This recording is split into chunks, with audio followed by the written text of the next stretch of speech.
carried out massive public diplomacy efforts, and they won these people over, at least enough so that they won't actively oppose it.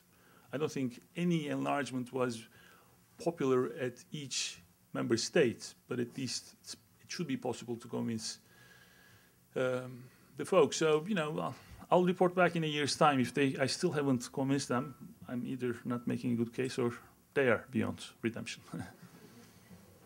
The southeastern part of Turkey is seen by some as possibly vulnerable to occupation by outside forces.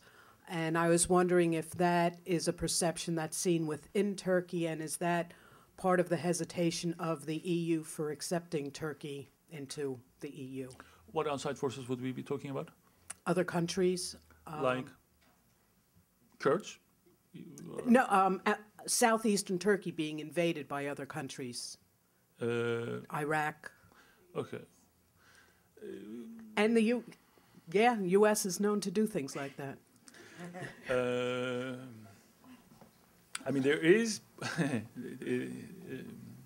part of the sort of anxiety-ridden public atmosphere in Turkey is that nowadays we'll believe anything, and there are bestsellers in Turkey, which say that U.S. will invade Turkey, and that there will be guerrilla warfare and there's sort of these heroic Turkish Rambo types emerging, self-starters. It's a new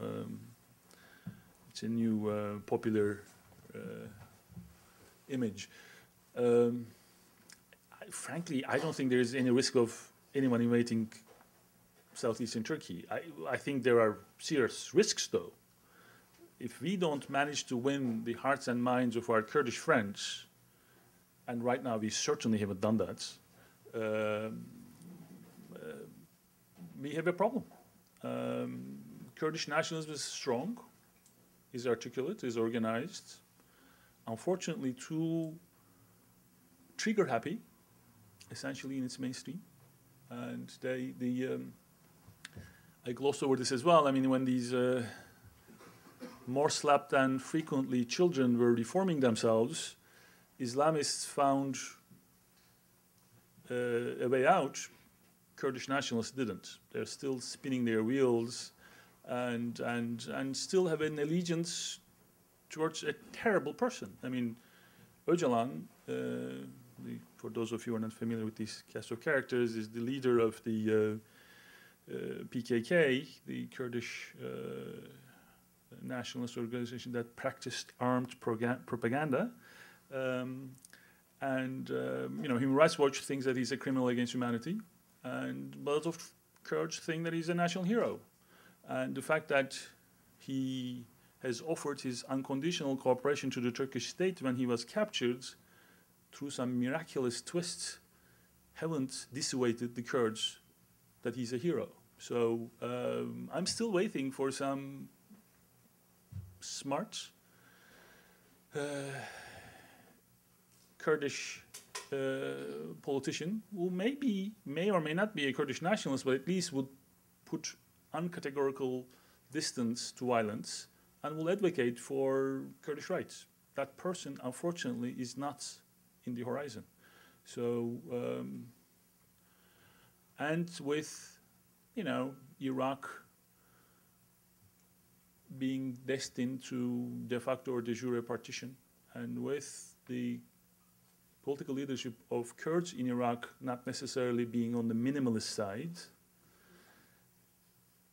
we have a more urgent problem. Hence,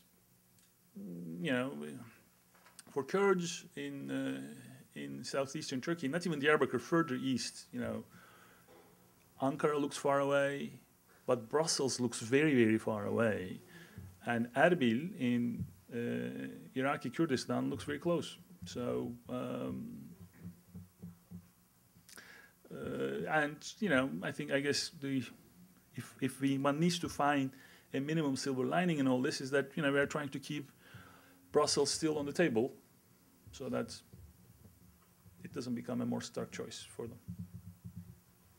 I have a question, please, about Turkish public opinion about the United States and Americans. It's at an all-time low. It's certainly a sea change from when I was there in the late 80s. And I suppose that it divides very much opinion about the administration, even though the administration's been very supportive of Turkey and its bid to enter the EU, and the American people perhaps. But many times those opinions can bleed. So I wonder if you could say a little bit about that. How Sure. bad is it, and what can we do about it? Sure. Thank you.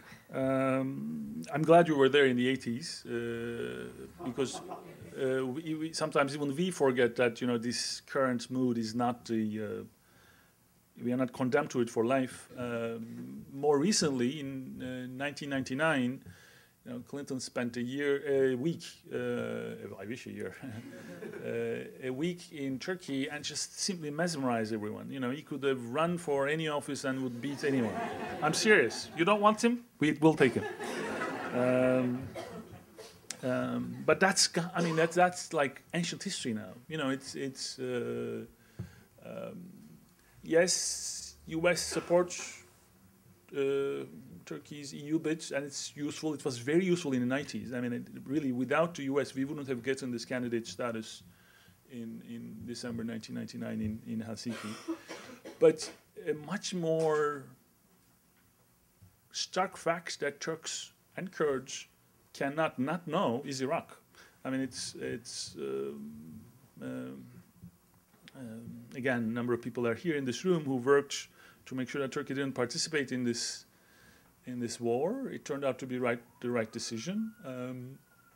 Just the spectacle of American military might being thrown around with no concern for norms and rules just pisses off the people. I mean, it's very difficult to understate this. It's very strong.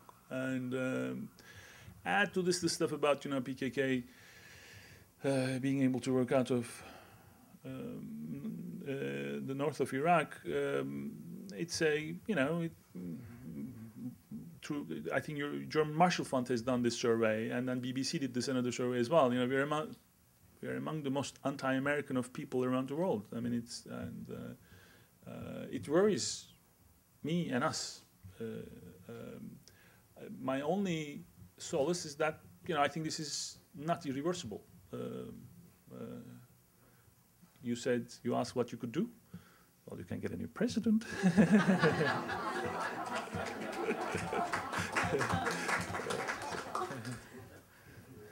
Thank you so much. I have two simple questions. Sure. Question number one, the European Union is a Christian club, so why Turkey still insists and press hard to get a membership?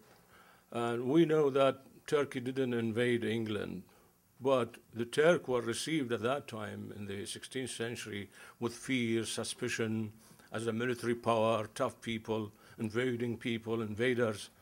And even Shakespeare portrayed that in Othello. When he stabbed himself, he imagined himself stabbing a turban Turk at that time.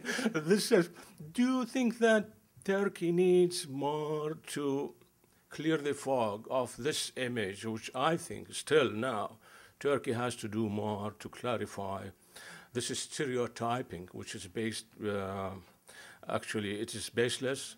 And if we go back to the history, Queen Elizabeth I was negotiating with the Turk for a safe passage to the British troops and British ships at that time.